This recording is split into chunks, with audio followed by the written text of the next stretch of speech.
আসসালামু আলাইকুম। আশা করছি যে যেখান থেকে দেখছেন অনেক অনেক ভালো আছেন, সুস্থ আছেন। আজকে আমি নিয়ে এসেছি খুবই মজার কলা দিয়ে তৈরি কেক। চলুন তাহলে শুরু করা যাক। আজকের কলার কেকটা আমি 2টো কলা দিয়ে তৈরি করব। আপনারা চাইলে 3টাও নিতে পারেন।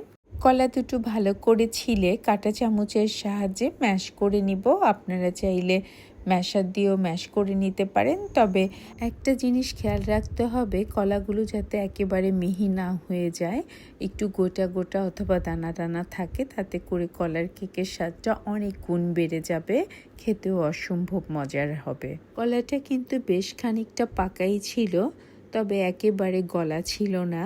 একটু বেশি পাকা হলে কলার কেকের স্বাদটা অনেক গুণ বেড়ে যায়, একটা সুন্দর স্মেল পাওয়া যায়। কলাটা ম্যাশ করা হয়ে গেছে, এবার আমি 2টো ডিম দিয়ে দিয়েছি। ডিমটাও কলার সাথে খুব ভালো করে মিশিয়ে নিব।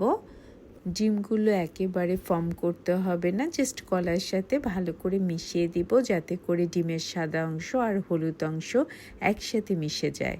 এবার দিয়ে দিব 1 টেবিল চামচ ব্রাউন সুগার। ব্রাউন সুগারটা দেওয়ার পরেও ভালো করে মিশিয়ে নিব। ব্রাউন সুগারটা মেশানো হয়ে গেলে দিয়ে দিব 1/2 কাপ র সুগার। আপনারা চাইলে সাদা চিনিটাও ব্যবহার করতে পারেন, তবে আমার কাছে মনে হয় এই 2টো চিনি একসাথে মিশালে কেকের স্বাদটা আরও বেশি বেড়ে যায়। কলার কেকটা বানানোর জন্য অনেক বেশি উপকরণের প্রয়োজন নেই, শুধুমাত্র অল্প কিছু উপকরণ দিয়ে অসম্ভব মজার স্বাদের এই কলার কেকটা বানিয়ে নেওয়া সম্ভব। চিনি মেশানো হয়ে গেলে দিয়ে দিব 1 চা চামচ ভ্যানিলা এসেন্স। কেউ যদি ভ্যানিলা এসেন্স পছন্দ না করেন সেক্ষেত্রে স্কিপ করতে পারেন। প্রতিটা উপকরণ দিব আর কাঁটা চামচের সাহায্যে মিশিয়ে নিব। আপনারা চাইলে উইক্সও ব্যবহার করতে পারেন, তবে খেয়াল রাখতে হবে কলাগুলো যেন পুরোপুরি ম্যাশ না হয়ে যায়। প্রথমেই লিকুইড উপকরণগুলো মিশিয়ে নিব, এরপর দিয়ে দিব 1/2 কাপ ফুল ক্রিম দুধ।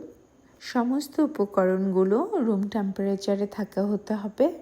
এরপর সবশেষ লিকুইড উপকরণ গলানো মাখন দিয়ে দিব। 1 কাপে 3 ভাগের 1 ভাগ অথবা 75 গ্রাম। সমস্ত লিকুইডগুলো নেওয়া হয়ে গেছে। লিকুইডগুলো খুব ভালোভাবে মিক্সড করে নিব। এবার দিয়ে দিব ময়দা 1 কাপ আর সাথে 1 কাপের 4 ভাগের 1 ভাগ। ময়দাটা যখন দিব তখন আমি ছেঁকে নিয়ে দিব, তবে একবারে দিয়ে দিব না, একটু করে দিব, আবার মিশাবো, আবার দিব, আবার মিশাবো, এভাবেই পুরো ময়দাটুকু দিয়ে দিব। ময়দার সাথে সবগুলো শুকনো উপকরণ মিশিয়ে নিব। ময়দার সাথে দিয়ে দিব 1 চা চামচ বেকিং পাউডার আর 1 চা চামচ বেকিং সোডা।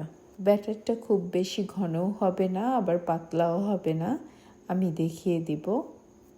একটু একটু করে দিচ্ছি আর মিশিয়ে নিচ্ছি, এভাবে করে সমস্ত ময়দাগুলো মিশিয়ে নিব।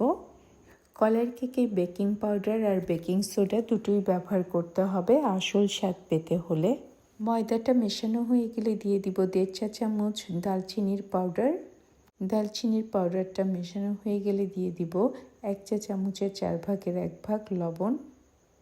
কেউ যদি মিষ্টিতে লবণ দেওয়া পছন্দ না করেন সেক্ষেত্রে স্কিপ করতে পারেন। এবার সমস্ত কিছু ভালো করে মিশিয়ে নিব। সমস্ত কিছু খুব ভালো করে মেশানোর পরে ব্যাটারটা দেখতে এমন হবে, খুব বেশি পাতলাও না, আবার একেবারে খুব বেশি ঘনও না। কলার কেকে দিয়ে দিব অল্প কিছু বাদাম। আমি এখানে পিস্তাশিও আর ক্যাশিউ নাট ব্যবহার করছি, তবে খুব বেশি না, অল্প করেই দিচ্ছি, তাতে করে কলার কেকের স্বাদটা অনেক গুণ বেড়ে যাবে, দেখতেও সুন্দর লাগবে। যখন সমস্ত কিছু দেওয়া হয়ে যাবে, ব্যাটারটা এমন হবে, তখনই বুঝতে হবে ব্যাটারটা রেডি। এবার আমি একটা কেক প্যান নিয়ে নিব।